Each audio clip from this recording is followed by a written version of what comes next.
I had to check that I had the address right. I found myself in a ran-down industrial area, and the building looked more like an old warehouse from the outside than an exclusive private hospital paying $2,000 a week for a medical trial. An unnerving huddle of homeless bums stared vacantly at me from across the parking lot as I arrived, and I anxiously pressed the buzzard. "Is this the Vandenberg Institute?" I asked in the intercom.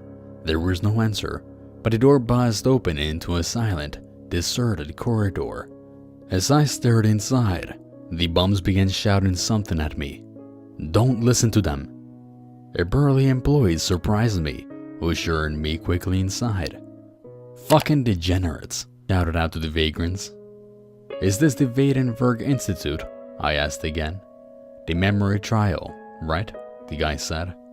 "Yes, it doesn't really look like a hospital," I said. He paused, then said, "It's a specialist wing for extremely sensitive medical research.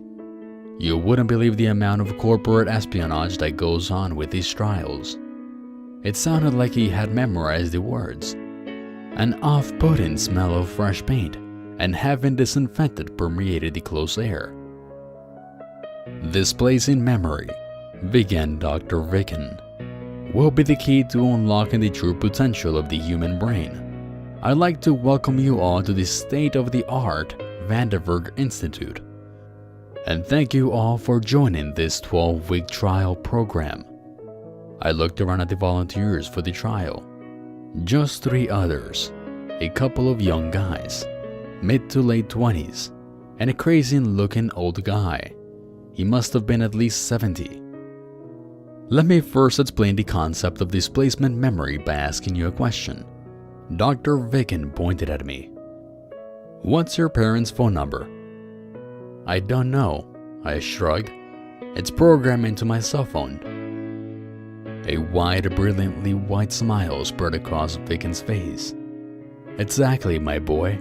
You have displaced the memory function for your phone number. You have correctly convinced your brain that it is not an essential function better performed by a simple piece of technology. Simply because your phone can do so much more with that number than you can. It can dial it, and it can synchronize other linked pieces of information such as email address and the like. You have increased the capacity of your brain to unlock more powerful, higher-level functions such as critical thought and evaluation, imagination even, by outsourcing the lower functions of simple function recall. Why store information in your brain when a computer is much better suited to the task? A computer cannot imagine and cannot dream, which is what your brain should be for." I nodded, and so did the rest of the room. The concept seemed to make a lot of sense, and my mind wandered as Vicken went on to explain the basics of the program. The irony of me being involved in a medical trial about memory made me laugh, since I couldn't even remember where I had seen the advert. The pay was certainly fantastic, but I couldn't seem to get excited by the money. The last 22 years of my life just seemed like a blur. Too many drugs and too much partying had left the whole time a confused jumble. I was here to unlock my mind, discover who the real me was, and try to work out what I wanted to do with my life. Drift aimlessly didn't seem like much of a plan. I pulled my thoughts back as Dr. Vicken seemed to be wrapping up, and the burly orderlies were now showing the volunteers around the trial site. It was a simple layout, complete with a communal zone at the end of the corridor. A common room with a kitchen came from the corridor, as well as 4 doors leading off to each of the trial's bedrooms. Along the length of the corridor were various treatment rooms containing computers and monitoring equipment, some of which were restricted access. The rest of the day was orientation, acclimation, and administration. I filled out the forms, medical questionnaires, family history, personal test, and memory baseline test. We need to know how your mind performs to create a baseline for the trial, the orderly administrating the test explained. I also met my 3 fellow trialists. Kyle was 27 and wanted to be a writer. Gary was 32, but looked younger than Kyle, and he was an ex-firefighter who had quit following a knee injury. Both of those guys seemed decent. Harold was different because he was much older than the others and had a serious, almost angry demeanor. He was a veteran, but wasn't too eager to disclose what tour of duty he had completed. Exhausted by the day one and looking forward to some sleep, I learned something that I wasn't happy about. There was a total technology ban in the communal zone for the duration of the 12-week trial. Something about no external stimulus to help validate the evidence. No TV, no cell phones, and no internet access.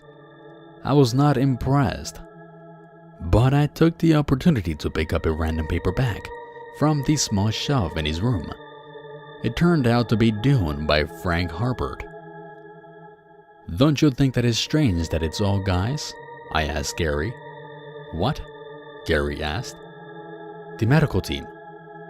"Hadn't thought about it," Gary shrugged. "Most of them look like nightclub bouncers as well. I could understand if they were orderlies in a mental hospital, but here? Maybe this is a mental hospital, and you're just imagining that this is a well-paid trial." Gary laughed and hummed the Twilight Zone theme, clearly unconcerned. With only a single window in the residential common room, it had a strange feeling of perpetual night despite, or perhaps because of the fluorescent tube lighting. The view was the parking lot where the vagrants had been that morning. They were gone now, just some discarded rags to mark their presence. That, and a scrawled message in red on the wall, "Don't listen." In the dim light of the lot, it was hard to make sure, but the rags they had left looked like hospital gowns. Trial Phase 1, Weeks 1 through 4. Dr. Vicken addressed the room. "This trial is going to be difficult for you at times. You will wonder what is going on, and you will want to quit. It will tax you physically, mentally, and emotionally. Even so, always remember that you are furthering the evolution of the human race.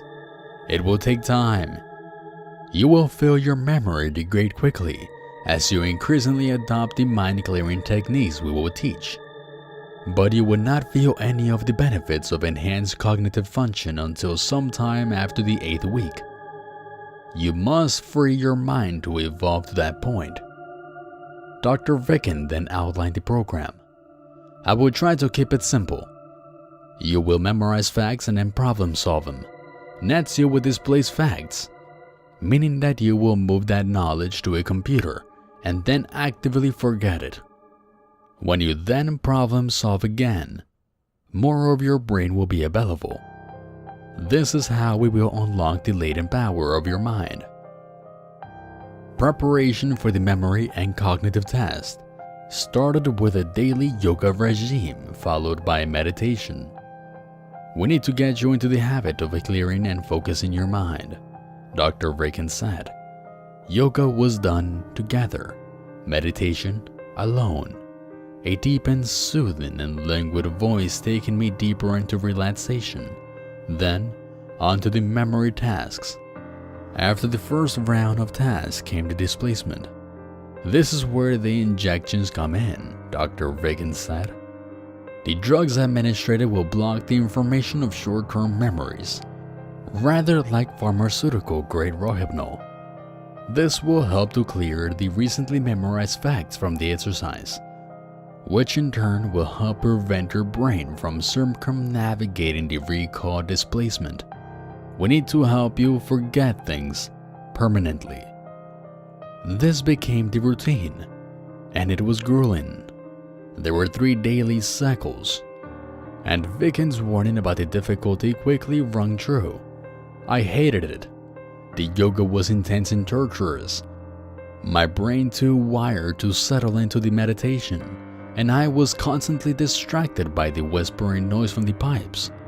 The memory exercise started off okay, but they quickly became impossible difficulty for me. The displacement and problem-solving exercise were outright exhausting, and almost to the point of being physically painful. I went to bed each night shattered with the blinding headaches. My confidence in tatters given how badly I performed on the problem-solving tasks.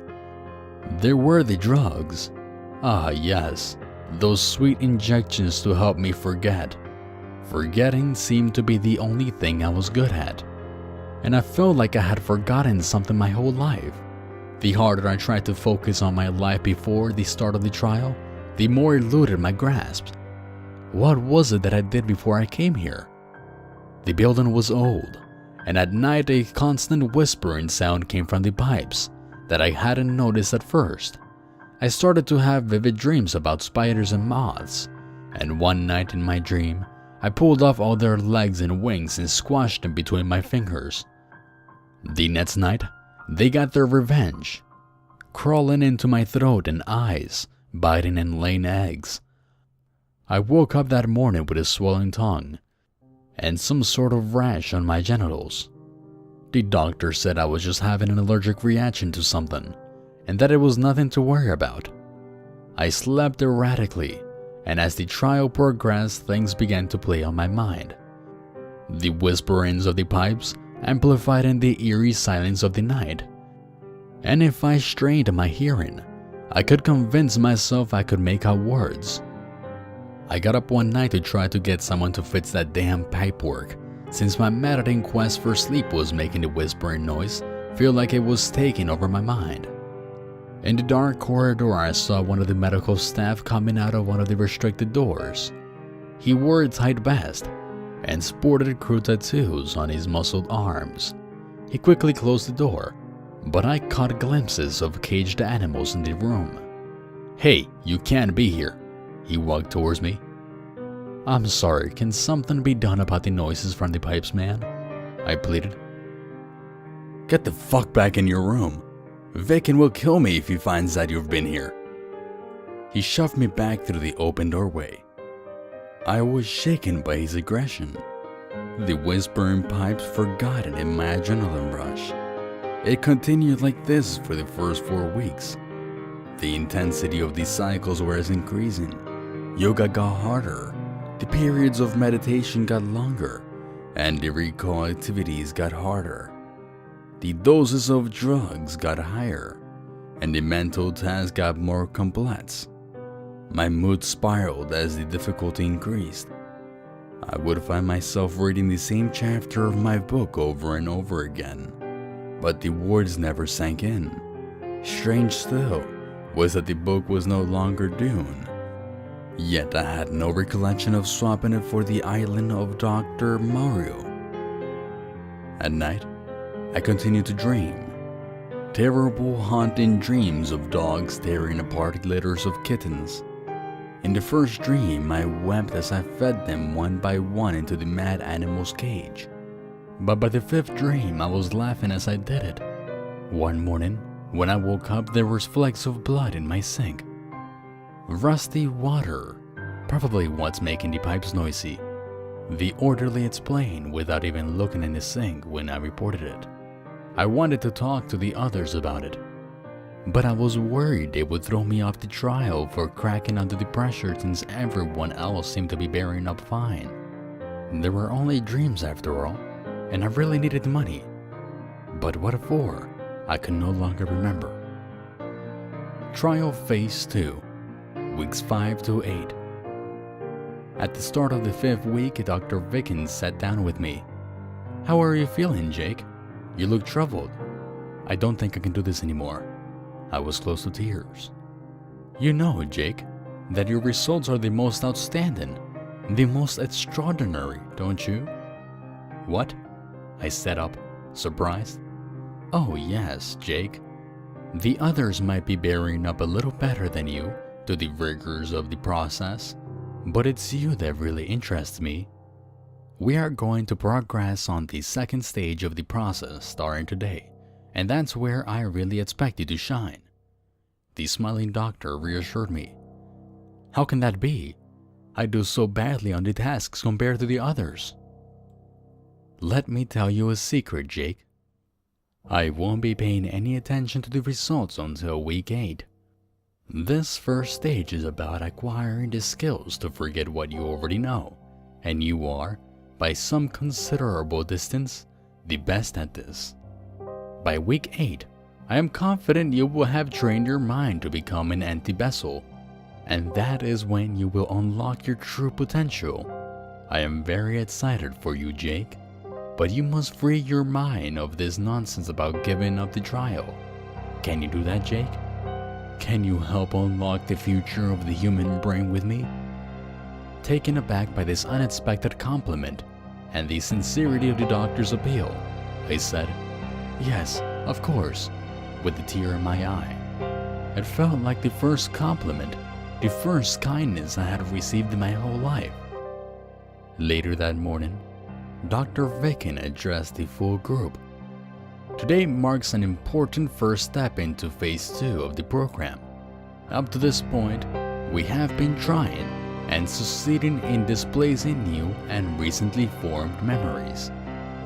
From here onward, we will be using the techniques you have learned to displace existing, long-term memories. He smiled broadly at the room. Let's start with something very simple. Your ATM card PIN number. Dr. Vicken's promises started to come true.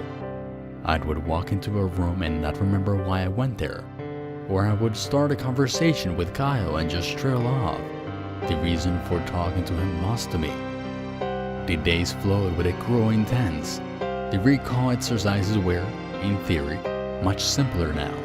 Things like my family and friends' birthday, then their telephone numbers, then addresses and then computer passwords. Yet these memories were so deeply rooted that tearing them out felt like uprooting a part of my soul. The world had shrunk to the size of the trial. Was there even a world out there anymore? I could barely remember anything of my pre-trial life. The drugs helped. Oh Lord, did the drugs help. The medication changed, and the doses upped significantly. I swam in a constant fog. Previously, the evenings had been a brief respite, but now the drugs needed cycling through the evening, so the nurses would come into the residential wing at 4 hours intervals through the night. Sleep deprivation was the newest torture added to the meds, and I sometimes glimpsed at a shadowy figure in my peripheral vision as I teetered on the cusp of sleep. A new recurring dream happened too. The memory of it was clearer than others. It was like watching a film scene shot through my eyes. I was in a large brick-walled area, a basement or a warehouse maybe. In front of me a girl, her features blurred and indistinct, but the blood in her bleeding sobs all too clear. "Please stop it. He's making you do this. Please, Matthew, don't listen." The whisper in her voice was also clearer now, and it wasn't coming from the pipes. It came from inside my head, urging me to do more to her. "No," she screamed. "Don't listen." I woke up, shivering and breathless. But worst of all, I was painfully aroused.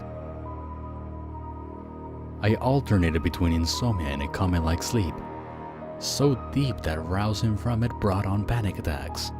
On my insomnia nights, I tossed and turned, having strange waking dreams filled with whispers. One night, I got out of bed to stretch my legs and wandered into the common room. We were required to stay in our rooms after 10 p.m., but I needed a change of scenery. I could see through the circular glass door panel into Harold's room. One of the nurses was in there, one I hadn't seen before. He was thin, which made him stand out against his burly colleagues. Lank and greasy black hair came down to his shoulders, and he almost looked out of place. I watched for a moment, interested in observing the drug administration procedure as a third party, rather than the all-too-willing participant. There were no drugs. Instead, he put his mouth close to the sleeping Harold's ear and whispered, I must have watched for 3 or 4 minutes before he looked up and saw me. He smiled and strode casually out of Harold's room. "Naughty, naughty, back to your room." His voice was a jarring shock, so deep and smooth and resonant, a complete juxtaposition to his dirty and deceived appearance. I felt like I knew that voice, and when I spoke I had to obey. "I'm sorry, I was just stretching my legs. I couldn't sleep," I said, backing away to my room. As I lay down and tried to get to sleep, it hit me where I knew his voice from. His was the meditation voice from the recordings.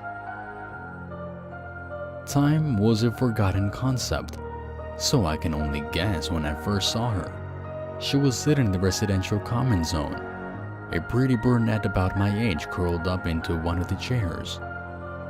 "Hi Jake, how was it today?" she asked with a casual familiarity, barely looking up. "What? Who are you?" She looked at me bemused. Beth," she said with a sarcastic but playful sneer. "Geez, they must have cranked up the drugs on you today." I hurried over to the kitchen where Kyle was making a drink. "Kyle, seriously, who is that girl?" Kyle looked at me concerned, and then laughed. "Oh, I get it. You flirt with her relentlessly for 6 weeks and now it's who is she? She immune to your charms, buddy? Give you the big brush off?" "Kyle, I am being deadly serious. I have no idea who that girl is, and I have never seen her before in my life." I was manic, rubbing my pounding head anxiously. Kyle's expression turned to one of worry. "Dude, sit down. Let me ring Dr. Ricken and get you checked out.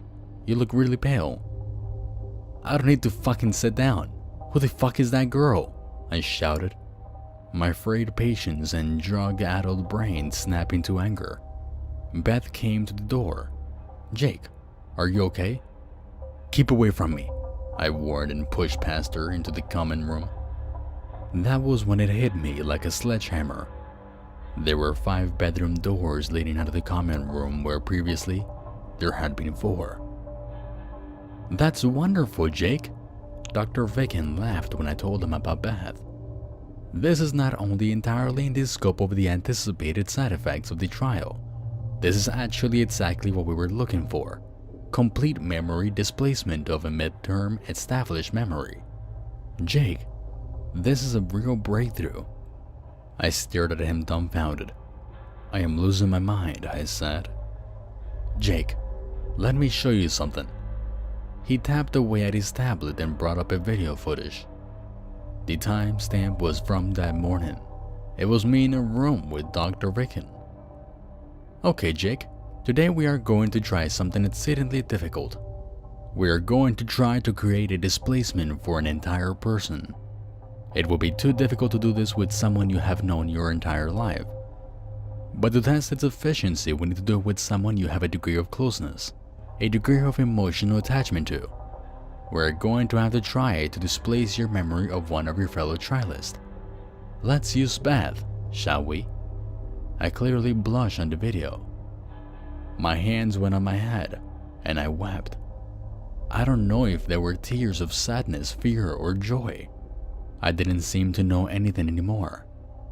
But there were 4 doors, not 5. If Beth had been here all the time, how would I have not seen the doors? I said, confused. "Jake, we have been working on memory displacement for weeks now. It shouldn't come to us as a surprise to you that you were able to forget both Beth and the association details of her presence so well. Memory is only ever a snapshot at a moment in time, changeable, moldable. It really is one of the less accurate and less reliable brain functions." I sat, bewildered. Could it really be the case that I had forgotten an entire person's existence? This no longer seemed like what I had signed up for. But what I signed up for no longer seemed clear or important. I needed answers. "Who is the new nurse?" I asked. "The long-haired one who gives medication at night. The one who does the medication recordings." "There are no new nurses," he said empathetically. The meditation recordings are made professionally to my specification and use a female voice. He took extensive notes, dismissing my mistake as a side effect of the trial. I could see the deception in his eyes. Vicken gave me a sedative. It will all feel better after some rest, Jake. It didn't feel any better, but I cared less about it come morning. Beth looked upset, sat alone at breakfast reading a book and making some notes on a pad. I went over to talk to her. Mind if I sit with you for breakfast? Sure, she said coldly, putting down her book and pencil. Look, yesterday, I'm sorry about, well, I'm just sorry for being a dick. It's fine, she said. Her face and tone brightened noticeably. This whole program is crazy, messes with your head. We chatted for a while over breakfast, and it was surreal. I had no recollection of ever meeting her before, and knew nothing about her. Yet she chatted away to me as though we were fast friends. As I got up to leave for the morning's torture, she put her hand on my wrist. As a child, did you ever do coin rubbing? She stared intently into my eyes, her voice barely a whisper. Sure? She smiled brightly, her voice racing back to normal pitch. Yeah, it's a great book. You should check it out, she said and put it back on the shelf with an exaggerated slowness, turning her head to give me a meaningful look. That evening, after ensuring no one was looking, I retrieved the book from the shelf. Inside was the notepad Beth had been writing on. I could clearly see heavy indents in the paper beneath, and she had written something with exaggerated force. I took it into my room and shaded the page lightly with a pencil, and my already fragile mind recalled the message. Trust no one, least of all yourself. It's all lies. Your name is Matthew, not Jake. The whispers in my dreams are louder now. I can hear the voices so clearly. His voice. Do it to her again. The voice insists that I'm powerless to resist, despite the revulsion I feel at her scream and the atrocities I must perform. Now hold still, the voice commands me, and I'm laying down. There is a metal trolley by the bed with hammers, saws, scalpels, pliers. It registered, before my mind even realized that I'm awake, that something is wrong. My tongue rolls over the familiar landscape of my teeth, and I can tell that there are teeth missing. My gums are raw and painfully swollen, and we could all hear Beth crying in the shower. She stayed in for 40 minutes and seemed to be limping when she came out. She winced when she sat down, but none of us seemed to care. I don't know if it was the same day or a month later. I suddenly became aware I was in Vicken's office. The briefest moment of clarity and energy spurred me on. What the fuck are you doing to us? I spat. Vicken looked at me amused. I am unlocking the power of your mind, Jake. You pulled my fucking teeth out, and God only knows what terrible things you did to Beth. What God? He asked, smiling. It wasn't me who did these terrible things to Beth, was it, Jake? Is Beth even real? Maybe she's just a fantasy of yours, Jake, your dream girl brought to life by your mind. What does it say about you that you would do such awful things to your dream girl, so willingly and so well? I saw her this morning, talked to her. I was confused and babbling. Did you? Just a few short weeks ago, you were certain she didn't exist. The conundrum of recall is this. The past is all a memory, yours to create and change at will. You are recalling these events to me now, and the date is Friday the 13th of July in 2018. In your mind, you think you have been aware of this Beth for some weeks now. Who's saying she is real? Who's saying any of this existed yesterday? We can seldom rely on your memories. The mind is a fickle, unreliable and mischievous thing. He beamed wickedly. Unreliable, like my name not really being Jake? I threw in. not caring now if I was kicked off the trial. The money seemed scant reward for the rabbit hole of deception and insanity I could feel myself being drawn down. Vicken sat for a moment, smile gone, regarded me. Your real name is Matthew. Part of the trial involved replacing a deeply rooted long-term memory. The most deeply rooted, in fact, your very identity. The smile returned. Replace? What do you mean? I thought this was about forgetting memories, not replacing them. Forgetting is just replacing something with nothing. We replace and reshape our memories all the time, Matthew. Enough. This is ridiculous. Insane. I stood pushing my chair aside. I want to leave the trial immediately. Vicken never stopped smiling. Of course. Matthew, if that's your wish, simply collect your things and leave. I will ask one of the orderlies to escort you. You will still be paid for your time on the trial so far. That's it? I can just walk away? Of course. This isn't a prison, Matthew.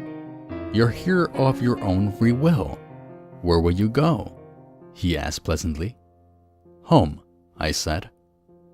That sounds lovely. Tell me, Matthew, where is home? His head was cocked expectantly. He smiled at once smug and terrible. I didn't know. My world collapsed around me. There were vague sensations, feelings that the concept of home brought about, but no detail. No actual memory of where home might be. My heart raced and my head span. I fell to my knees and retched a vomit of bile and blood. I heard Vicken's voice as I knelt there. Besides, we are deep in your mind now, Matthew. We don't really need you physically here to finish the trial. Then, another voice. The meditation man's coming from inside my head. Back to your room, lover boy. Rest up. You got a busy night ahead of you. I had to end this. Get them out of my head. Too late. I now understand the scrawled warning I had seen the first day. Don't listen. I grabbed my own ears, twisting and wrenching with the last strength left to me. I feel the flesh and cartilage tear, blood gushing from the ruined sides of my head.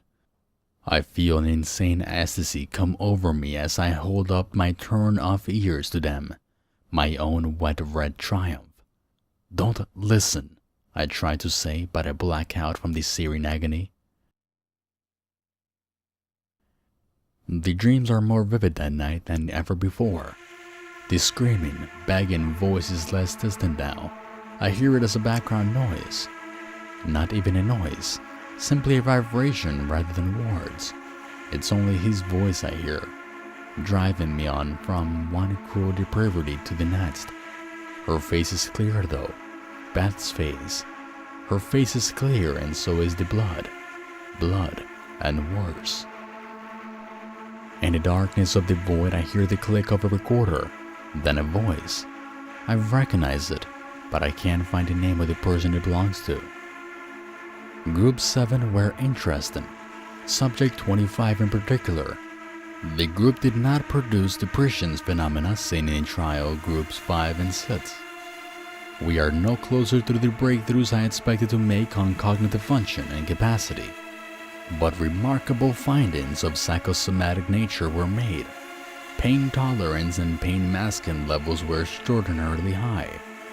The ability to displace and bypass both sexual and violence-oriented inhibitions and controls were pushed to staggering new levels. I am confident that General Briggs will agree. The findings have a range of applications in military intelligence, and the techniques used are highly scalable. The recording clicks off. A new voice now. What shall we do with them, boss? They're ruined. Dump all 5 of them. Then pack up the institute. We are relocating to different premises. Isn't it easier to kill them? Dead bodies raise questions. No one cares about a few homeless crazies on the street. No one will even notice them. I am cold. I'm outdoors and it's raining. The world is silent. I hear nothing, but I feel pain. I see the words, "Don't listen," scrawled on the wall behind me in faded red. I try to think about who I am and why I'm here, but I don't know the answer to either one of those questions. I don't know the answers to any questions. There is a girl here too. She seems familiar, but I don't know her name. My first thought is that she might look pretty with both eyes. She is rocking and muttering. I can't hear what she is saying, but reading her lips it looks like, "Stop, don't listen, stop, don't listen, please stop."